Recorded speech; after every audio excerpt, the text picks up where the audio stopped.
going on, guys? It's Cimoooooooo. So today I'm bringing to you an updated meta-analysis for the October 2019 format. Happy new format, everyone. We're officially under the brand new October 2019 ban list, and what's awesome is that this past weekend at Pro Play Tour Columbus, we actually played under the new ban list, making it the first event of the new format. And first off, big shoutouts to you guys for coming out. I mean, this was the biggest Pro Play Tour event we ever had. There was 280 of you guys once it was all said and done, and there was like over 2,000 of you guys tuning into the live stream, watching some of the most craziest and epic matches that no one would have expected. And if you want to catch those, be sure to look out for those on the Pro Play Games YouTube channel, or if you subscribe to their Twitch, I think you can catch them before they go up there on YouTube. But man, this was awesome. Hopefully we'll get to see you guys at Pro Play Tour Dallas in November, where we're going to have the exact same event, another $2,000 prize pool. It's going to be big, it's going to be epic, and I really hope to see you guys there. So links in the description if you want to pre-register. But without further ado, let's go ahead and get into this meta-analysis. So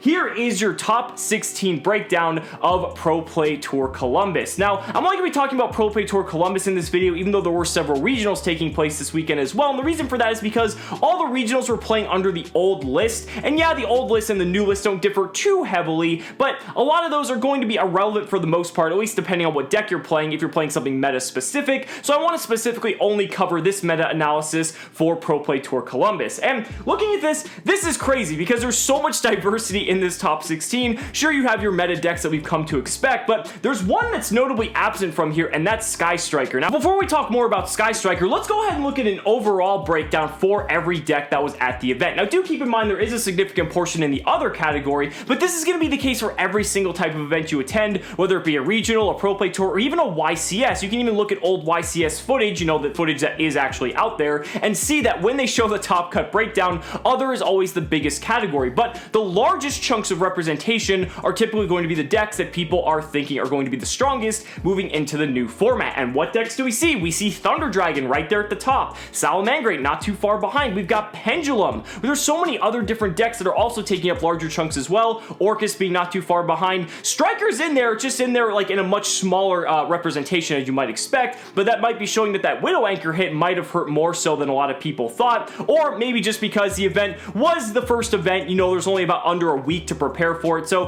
people might not have figured out Striker. I think Striker is definitely going to take some time to adapt for the format to crystallize a little bit and actually solidify in terms of what we actually can expect, and then Striker might adapt from there. But no Striker in the top 16, which is absurd. Now, yeah, there were some in attendance, but I mean, the fact that not a single one made it, I mean, who knows? Maybe it's not going to be as powerful as people think. We'll just have to wait and see. But let's go ahead and talk about the rest of the top 16 here. So we had 3 Orcust that were in the top cut. There's also 1 Lunalight Orcust if you look on the opposite side of the pie chart there. Definitely wanted to differentiate those. I personally think that Orcust is probably going to be the strongest deck moving into this because Orcust is just looking so good. I mean, a card like Dingirsu is so unfair even to this day, being able to not only just keep your engine going or pretty much remove any threat in the game, but also has built-in protection for not only itself but everything on your board. Oh, and that's not a once per turn thing, so it can actually protect multiple times. Like, that's just insane. And now that Mermaid has been banned, Orcust is going to be in more of a pure form. A lot of people thought just because Mermaid was going to be banned,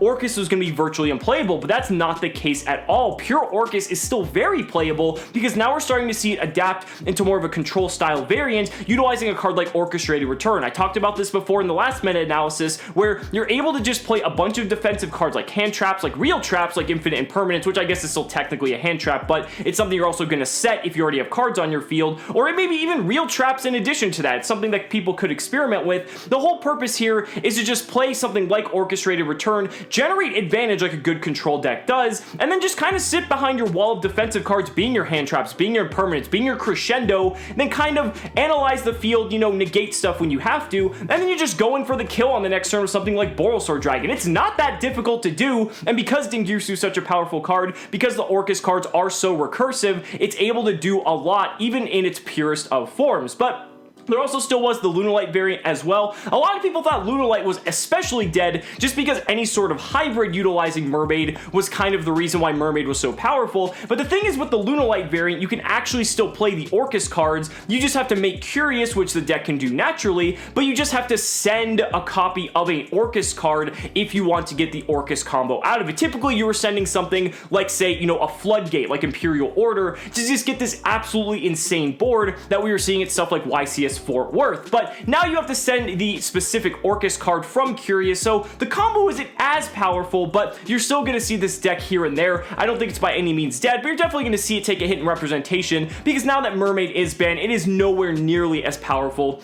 as it was before. But let's keep going down the pie chart. We have 2 Guru Control, 2 Thunder Dragon, as well as 2 True Draco that made the top 16 as well. Let's start with Guru Control. I mean, Guru Control came out of the last ban list completely untouched because it didn't really need a hit. It was popping up here and there and maybe getting a top every once in a while, but it wasn't doing anything extraordinary or anything really necessarily unfair. It's a pretty okay control deck for what it's worth, but Guru Control actually managed to win Pro Play Tour Columbus. So big shout out to Jason Garcia for getting that. I think it's really cool to see a deck like Subterra win an event like this, especially getting that cash prize. But furthermore, I mean, it's not a bad deck by any stretch of the imagination. I mean, Guru Control was topping regionals. It was winning regionals. It's a very solid deck. I think just when you have it in a format of all these other unfair things, the deck obviously has its weaknesses, and more so often than not, it's going to show them. But when you have a little bit of an undefined format like this being shaken up by a new ban list, people might be experimenting with different things. Someone might just fall back on a deck that they're very comfortable with and that they know very well. And you know what? It took them to a victory and a first place win. So congrats again, Jason. I really think that you deserve it. And now we have Thunder Dragon. Thunder Dragon completely unscathed coming out of this new ban list. I cannot believe we did not get Colossus hit to 1 like the OCG whatsoever. So this is looking like a very solid pick. A lot of people, especially if you look at that overall breakdown, it had the highest representation of any single deck. And so that means people are having a lot of confidence that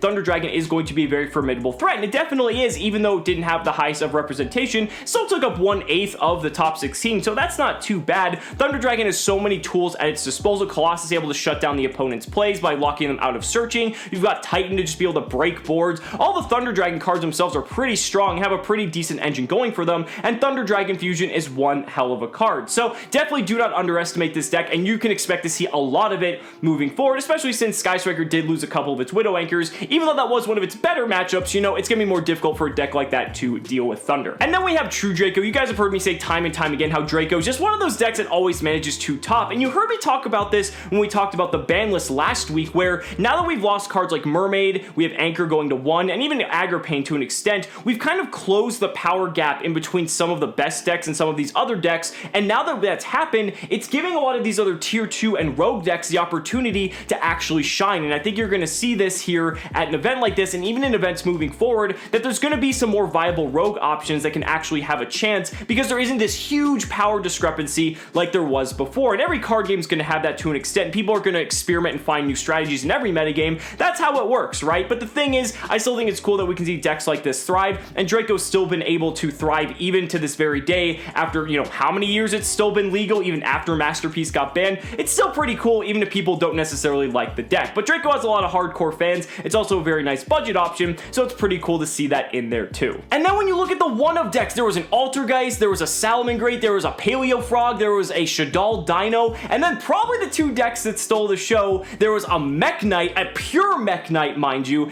and an Infernoid. So let's start with the pure Mech Knight. This was piloted by Shannon Long. You may know him as the one who top 32'd YCS Fort Worth, which I did his deck profile not too long ago. And the thing is, his deck was exactly the same as before because it's Mech Knight. That deck isn't on anyone's radar whatsoever, but Shannon has been on an absolute tear. I mean, he's won multiple regionals with this deck. He top 32'd Fort Worth, and now he just got 2nd place at Columbus. Man, kudos to you, man. I mean, you are just on a rampage, and I hope to continue to see you doing well. But this is just so cool. Definitely check out his list on my channel, because like I said, it hasn't changed since Fort Worth, so the deck profile is exactly the same, and he goes into a lot of insight about how the deck works. And if you guys missed these feature matches with Shannon in the top 16, you guys missed out, because these were some of the greatest matches I've ever had the pleasure of watching, and oh man, they were incredible. So definitely check those out if you can. And then there was also the Infernoid deck piloted by Clifton Land. I don't have the deck currently at the time of recording this video, but maybe check back a little bit later in a couple days if you're watching this at that time, because I will be actually interviewing him and getting his profile a little bit later, because we didn't have time to do it after the event. So that'll be nice to show you guys, give you guys some insight on Infernoid. I think Infernoid Infernoid's a pretty nice pick because with all the graveyard reliant decks running around like Salamangreat, like Orcust, you know, it's really interesting to see a deck that pretty much plays a ton of DD Crows actually having a viable chance. And we saw it got top 4 at YCS Guadalajara not too long ago, not to mention it's been popping up here and there at regional, so it's not like a complete dark horse. This is something that people have been experimenting with, and it was really cool to see a deck like that go so far as well. One of the most shocking things I think was Salamangreat actually not really showing up too much, at least in terms of the top 16 representation. It definitely made it far in terms of the overall representation, and you can see a lot of Salamangreat going forward in any event you might be attending because that deck got completely untouched as well, and I think Salamangreat is probably in a pretty okay place at that, just considering the fact that, you know, it's at 1 Circle and it's at 1 Gazelle. I think that's fine. It also kind of hard loses to Nibiru in a lot of instances, just depending on where you drop it, so it's okay, but just keep in mind, you're going to be seeing a lot of Salamangreat, a lot of Thunder, a lot of Orcust, and now, who knows, you might be seeing some Guru, some Draco, and maybe even some Pendulum at that. I think it's also crazy that Pendulum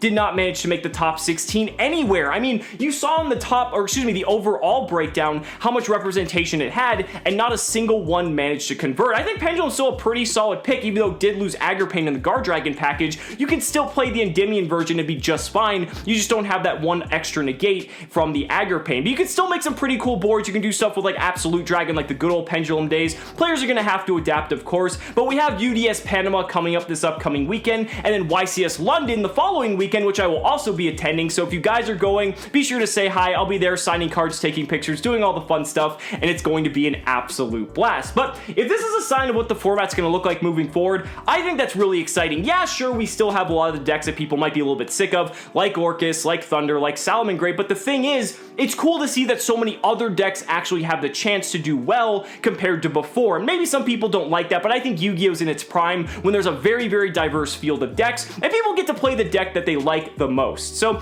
guys, those are just my thoughts. Let me know down in the comments what you guys think. I'd really love to hear your thoughts. Thank you so much for watching the video. Be sure to like the video as always. Subscribe to the channel for more amazing Yu-Gi-Oh content. And if you found this video helpful, consider supporting me on Patreon or becoming a YouTube channel member. Because just by showing your support in any way that you can, you're investing in my ability to continue bringing you amazing Yu-Gi-Oh content. So thanks so much again, and we'll see you next time.